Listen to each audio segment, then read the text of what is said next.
नमस्कार श्रोते मित्र हो. कथारस सादर करत आहे ज्येष्ठ साहित्यिक रामचंद्र सडेकर लिखित कादंबरी हुंदका. प्रकरण 29. आपल्याला भेटायला कोणीतरी आले आहे हे समजताच वामनला फार आश्चर्य वाटले होते. गेल्या 9 वर्षांच्या काळात एकदाच नम्रता त्याला भेटण्यासाठी आली होती, पण वामनने तिलाही मनाई केली होती. आपल्याला तुरुंगात कैदी म्हणून आपल्या मित्रांनी नातेवाईकांनी पाहावे असे वामनला वाटत नव्हते. शिवाय मनात एक सल होताच. आपण निर्दोष असताना याच माणसांनी कट करून आपल्याला प्रिय असलेल्या बिंदूच्या खुनाबद्दल दोषी ठरवले. याच माणसांनी. त्या आठवणीची कडवट चव तोंडात घोळवत तो भेटण्याच्या खोलीत आला आणि समोर अस्वस्थपणे उभ्या असलेल्या व्यक्तीला पाहून चकितच झाला. तू? खदखदा हसला वामन. डोळ्यात पाणी येईपर्यंत हसला. इथे कसा काय वाट चुकलास? अरे खरं तर जागांची अदलाबदल झाली आहे. तुझी लायकी तुरुंगात बसण्याची आहे. वामनच्या बोलण्यात कडवटपणा उतरला होता. नागेशिमान शर्मेने खाली झुकली होती. माझी रेखा कशी आहे? एकदम भावविवश होत वामनने विचारले. सुखात आहे. नागेशिमान खालीच होती. कशासाठी आला आहेस इथं? मला हिनवण्यासाठी? सदैव माझा अपमान करीत राहिलास तू. माझ्या द्वेषाने तू इतका वेडा झालायस की मलाच बिंदूचा खुनी ठरून मोकळा झालास. माझ्या रेखालाही अनाथ केलंस तू. तिच्यासाठी बाप असूनही नसल्यासारखा झाला आहे. एवढं सारं करूनही समाधान झालं नाही तुझं? कशाला आलास? माझ्या पापांची कबुली देण्यास. वामन जोर जोरात हसला. तू तुझ्या पापांची कबुली देण्याची जरुरी नाही. नाही, तुझा हा चेहरा सांगतोय की तू पापी आहेस. पापी आहेस तू.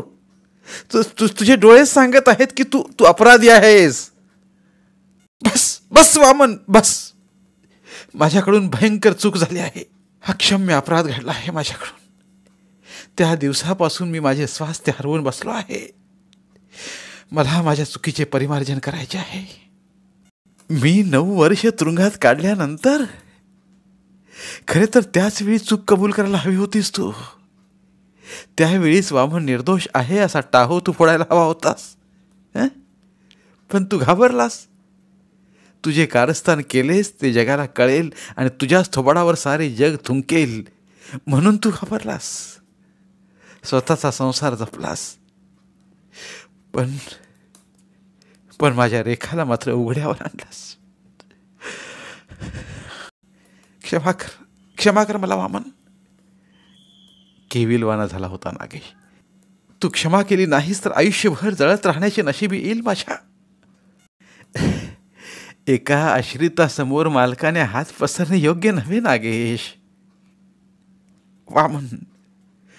वामन, मला आणखी डागण्या देऊ नकोस.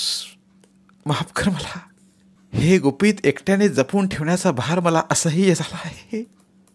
म्हणूनच तुझ्या तोंडून माफ केला आहे हे ऐकण्यास बेचैन आहे मी. मी तुला क्षमा करीन असे गृहीतच धरले आहेस तू. तिखट स्वरात वामन म्हणाला. तुझ्यासारख्या पाठीत वार करणाऱ्यांच्या नशिबी अश्वत्थाम्याचं जीणं असतं हे विसरलास तू. विसरलास. आयुष्यभर पश्चातापाच्या आगीत जळत राहायचं आहे तुला. पण त्या आगीत तुझा अपराध, तुझे पाप जळून नष्ट होणार नाही कधीही. नाही. मी तुला क्षमा करणं शक्य नाही नागेश. अश्वत्थामा आपल्या मस्तकाची जखम भरून काढण्यासाठी लोण्यात तुपाची याचना करीत वन फिरतो आहे असं म्हणतात.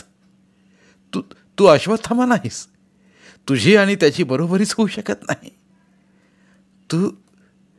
तू फक्त माझ्या रेखाला जप. तिला प्रेम दे. म्हणजे तुझ्या अपराधाच्या जाणीवीची धार जरा बोथट होईल.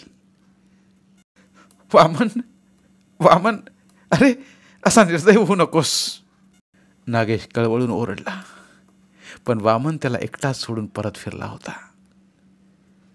भकास मुद्रेने वामनच्या पाठमोऱ्या आकृतीकडे पाहत असतानाच नागेशच्या हाताला सूक्ष्म कंप सुटला होता. ओठ सुकले असे वाटून सारखी जीभ ओटावून फिरवीत राहिला तो. डोक्याला मुंग्या आल्या होत्या त्याच्या. आगतिक होऊन तो तुरुंगाबाहेर आला होता. आता आणखी कोणाजवळ तो त्याच्या अपराधाची कबुली देऊ शकणार नव्हता. यापुढे तो रेखासमोरही ताठ मानेने उभा राहू शकणार नव्हता. ओफ! घाईघाईने नागेश मोटारीजवळ आला. मोटारीत बसत त्याने दारूची बाटली चाचपली, परंतु तीही रिकामी होती. शिवी हसडीतच त्याने मोटार थांबवली होती. मॉडर्न इंग्लिश स्कूल समोर मोटारीतून नम्रता उतरली. डोळ्यावरील गॉगल सारखा करीत तिने शाळेच्या इमारतीत प्रवेश केला. शाळेचे वर्ग चालू आहेत हे निरनिराळ्या वर्गातून येत असलेल्या घोषावरून सहज कळून येत होतं. गंभीर मुद्रेनेच नम्रता मार्गिकेमधून चालत होती. चालताना लागणाऱ्या वर्गात डोकावण्याचा मोह तिने टाळला होता. प्रिन्सिपॉलच्या केबिनसमोर येताच नम्रता थांबली होती. बाहेर स्टुलावर बसल्या शिपायाला प्रिन्सिपॉलनी पाठवलेले पत्र देत तिने प्रिन्सिपॉलची भेट मागितली होती. शिपाई पत्र घेऊन आत गेला आणि लगेच बाहेर येत त्याने नम्रताला प्रिन्सिपॉलना भेटायला जाण्यास सुचवले. आपल्या डोळ्यावरचा गॉगल काढून पर्समध्ये ठेवत नम्रताने केबिनमध्ये प्रवेश केला. बसा, प्रिन्सिपॉलनी नम्रताला खुर्चीकडे बोट दाखवून सांगितलं. नम्रता अस्वस्थपणेच बसली. प्रिन्सिपॉलने आपल्याला पत्र पाठवून बोलावण्याचा उद्देश तिला कळला नव्हता. सर, सुदेशने काही गडबड केली का? प्रिन्सिपॉलविषयी आदर व्यक्त करीतच नम्रताने विचारलं. हल्ली त्याचा व्रात्यपणा जरा वाढलाच आहे. प्रिन्सिपॉल हसले. 5 वर्ष वयाचा मुलगा व्रात्यपणा करणारच. नम्रताने एक सुटकेचा सुस्कारा सोडला होता, परंतु लगेच एक शंका तिच्या मनात डोकावली. मग रेखा? तिच्या संबंधातच मी बोलावलं आहे तुम्हाला. प्रिन्सिपॉल आपल्या टेबलावरचे कागदपत्र चाळत म्हणाले. तुमच्याबरोबर तुमचे यजमान आले असते तर बरे झाले असते. रेखा बापटचे पालक तुम्ही. टेबलावरच्या कागदपत्रातून प्रिन्सिपॉलने एक निकालपत्र काढीत नम्रताला दिले. रेखाची प्रगती पहा. 9माही परीक्षेचा निकाल आहे तिचा हा. निकालपत्रातील गुण पाहून नम्रता भांबावून गेली होती. सदैव पहिल्या क्रमांकाने पास होणारी रेखा 9माहीच्या परीक्षेत जेमतेम पास झाली होती.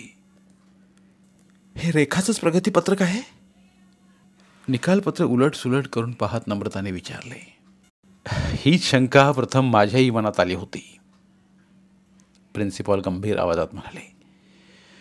शाळेची स्कॉलर विद्यार्थिनी आहे ती, आणि अचानक मार्कात तफावत. काहीतरी गडबड आहे असं वाटलं मला, म्हणूनच मी तुम्हाला पत्र पाठवून बोलावून घेतलंय. अहो, रेखाने गांभीर्याने कुठल्याही विषयाची प्रश्नपत्रिका सोडवलेली नाही आहे. गणितात नेहमीच पैकीच्या पैकी मार्क्स घेणारी रेखा यावेळी गणितात फक्त 40% मार्क्स मिळवते. याचा अर्थ काय? तिने संपूर्ण प्रश्नपत्रिका सोडवलेलीच नाही आहे. प्रिन्सिपॉलने नम्रताकडून निकालपत्र घेतले आणि हळूच विचारले. घरी सारे ठीक आहे ना? प्रिन्सिपॉलच्या अचानक विचारण्याने नम्रता गडबडली. वर्ग शिक्षकांच्या अहवालानुसार रेखा बापटचे हल्ली वर्गात लक्ष नसते. कुठेतरी शून्यात पाहत बसते ती. कसल्या तरी विचारात असते सदैव ती. असे काय घडले आहे की ज्यामुळे रेखाचे लक्ष अभ्यासातून उडून जावे? नम्रता गप्प राहिली होती. शाळा काही मर्यादेपर्यंत मुलांचा मागोवा घेऊ शकते, परंतु मुलांच्या व्यक्तिमत्वात सुधारणा घडवून आणणे, त्यांचा उत्कर्ष कशात आहे याचे मार्गदर्शन आईवडिलांनी वा पालकांनीच करायचे असते. रेखाचे भविष्य उज्ज्वल आहे. तिच्या भविष्याला खीळ बसता कामा नये. यासाठी तुम्ही तिच्या मैत्रिणी बनून तिच्या मनात काय आहे हे काढून घ्यावं, असा माझा तुम्हाला सल्ला आहे. मिसेस केळकर, तिच्या चेहऱ्यावरचे हास्य नाहीसे झाले आहे हे तरी तुमच्या ध्यानात आले आहे? आपल्या मोटारीकडे परतताना नम्रता कमालीची गंभीर झाली होती. आपल्या आईवडिलांसंबंधात रेखा गंभीर विचार करते आहे हे तिला कळून चुकलं होतं. त्याचप्रमाणे नागेशचे बोलणे तिच्या मनाला फार लागले आहे हे तिचे 9माही परीक्षेतील गुण पाहून तिच्या सहज लक्षात आलं होतं.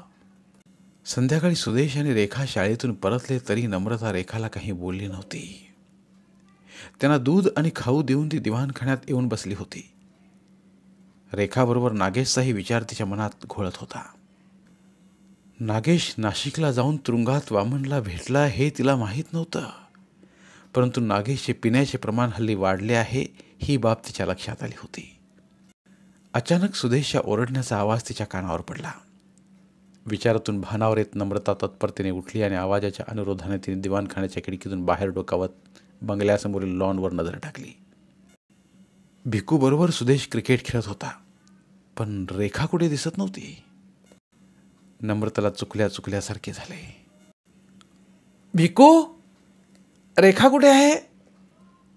ओरडून विचारलं तिने. वहिनी बाय, रेखा बीबी खेळायला आल्या नाहीत.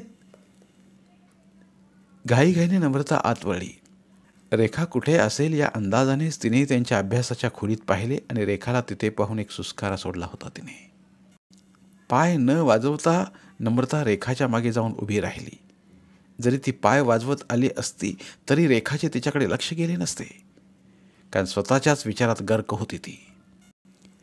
वहीच्या पानावर रेघोट्या मारण्यातच गुंग झाली होती ती. खेळायला गेली नाहीस रेखा? अचानक नम्रताने विचारले आणि स्वतःच्या विचारात मग्न असलेली रेखा दचकलीच.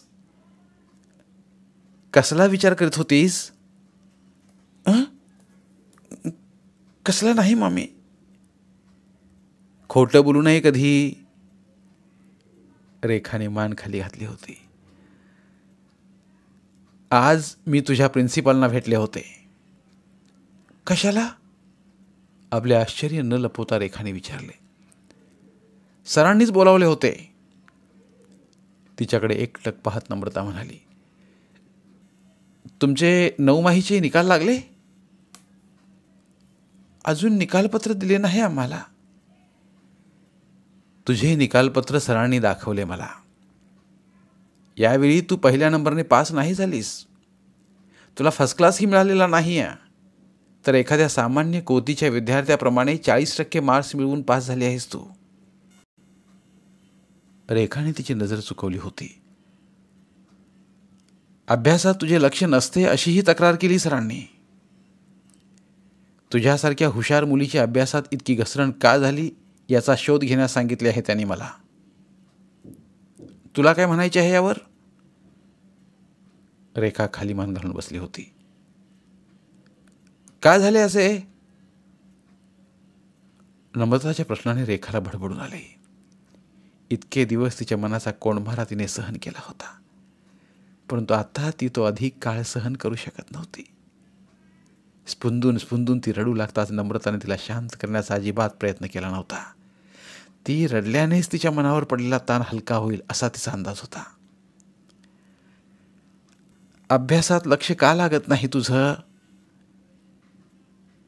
तिच्या रडण्याचा भर ओसरताच नम्रताने तिला विचारले होते. माझ्या मनात सारखा पप्पांचा विचार येतो. मामाचे बोलणे आठवते मला आणि मग मी बेचैन होते. माझ्या अभ्यासात त्यामुळे लक्षच लागत नाही. हुंदके देत देत रेखा बोलत होती. माझे बाबा राक्षस होते असे का म्हणाला मामा? सांग ना ग, सांग. रेखाच्या आवेगाने नम्रता अवाक झाली होती. लहानपणी सुद्धा मामा असेच काहीतरी बोलायचा हेही आठवतं मला. आता मी 10 वर्षांची आहे. मला माझे आई बाबा आठवत सुद्धा नाहीत. मामी, टीव्हीवर आपण यांना पाहिलंत का? या जाहिरातीत हरवलेली छोटी छोटी मुलं दाखवतात. त्यांच्यात आणि माझ्यात खूप साम्य आहे असं मला वाटू लागलं आहे. फरक इतकाच की मी तुम्हाला सापडले आहे आणि ती मुलं सापडलेली नाही आहेत. रेखाच्या बोलण्याने नम्रताच्या काळजाला पीळ पडला होता. नागेशच्या व्यसनाने एक कोवळे मन उद्ध्वस्त झाले आहे हे ती अनुभवत होती. रेखा बसल्या जागेवरून उठली. नम्रताजवळ आली. नम्रताला मिठी मारून क्षणभर ती उभी राहिली. नंतर मान वर करून नम्रताकडे पाहत म्हणाली, मामा तुझ्यावर फार प्रेम करतो ना ग. रेखाच्या प्रश्नाचे नम्रताला आश्चर्य वाटले होते. तुझ्यावर पण ते अफाट माया करतात? मग माझे बाबा माझ्या आईवर प्रेम करीत नव्हते? अचानक रेखाच्या गाडीने सांदा बदलताच नम्रता सावध झाली होती. करीत होते तर? नम्रता उत्तरली. मग आईला जाळून का मारलं बाबांनी? आवेगाने विचारलं होतं रेखाने. त्यावेळी तिचा श्वास वेगाने होऊ लागला होता.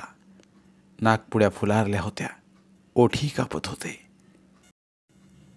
पैशासाठी बाबांनी आईला मारलं असे मामा म्हणत होता. तुझे मामा नशेत असताना काही बाई बडबडतात. नागेशच्या व्यसनाचा स्पष्ट उल्लेख करावा लागला होता नम्रताला. नाईलाजाने त्यांच्या बोलण्याला विशेष महत्त्व द्यायचं नसतं आपण. आता काही क्षणापूर्वी खोटे कधी बोलू नये असं तूच मला सांगितलं होतंस आणि स्वतः तूच खोटं बोलते आहेस.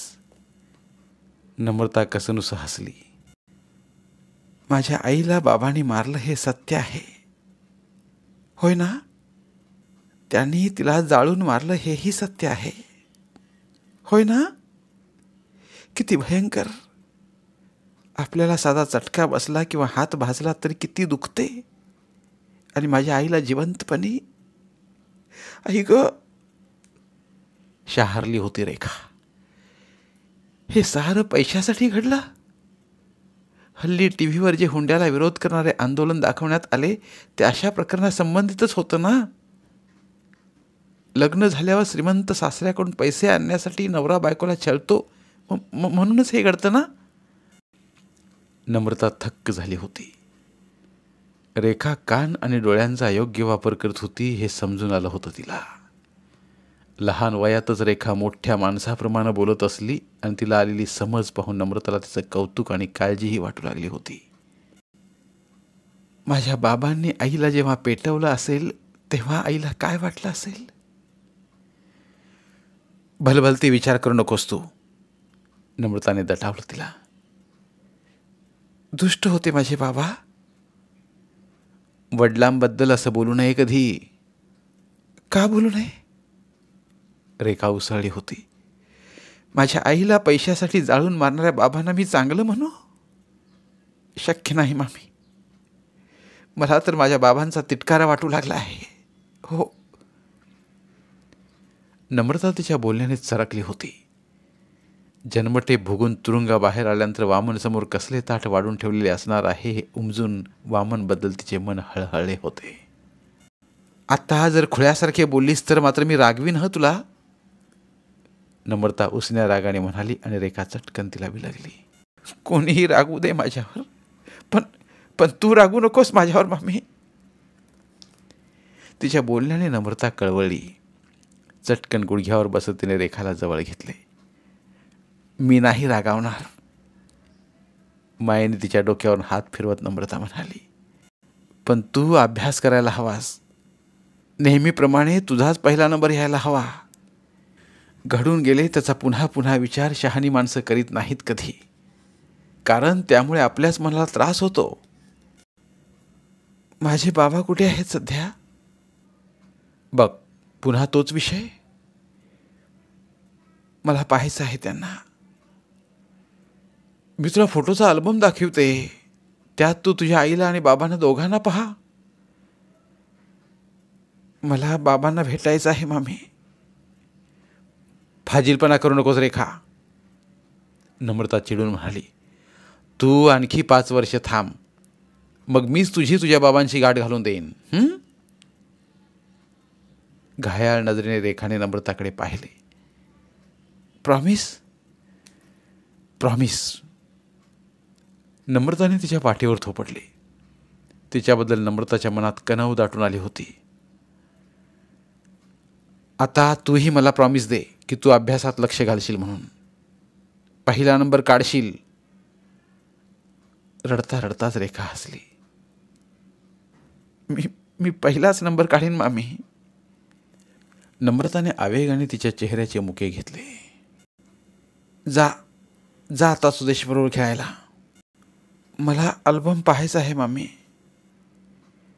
यावेळी नम्रताने तिला अडवले नाही आणि स्वतःच्या आठवणीत नसलेले आपले आई वडील फोटोच्या रूपात पाहण्यात रेखा गुंग होऊन गेली. धन्यवाद. उर्वरित कादंबरी पुढील भागात. धन्यवाद. प्रिय श्रोते मित्र हो, आपल्यासाठी एक आवाहन. आमच्या चॅनलच्या प्लेलिस्ट विभागात तुमच्यासाठी शेकडो कादंबऱ्यांचे ऑडिओ बुक्स उपलब्ध आहेत. तिथे प्रत्येक कादंबरीचे सर्व भाग एकत्रित मिळतील. त्यामुळे सध्या सुरू असलेल्या क्रमशः कादंबरीच्या पुढील भागासाठी वाट पाहण्याची गरज नाही. तुमच्या वेळेनुसार तुम्ही संपूर्ण कादंबरी सलगपणे ऐकू शकतात आणि साहित्याचा आस्वाद घेऊ शकता. कृपया आमच्या चॅनलच्या होमपेजवर जाऊन प्लेलिस्ट चेक करा आणि तुमची आवडती कादंबरी निवडा. धन्यवाद.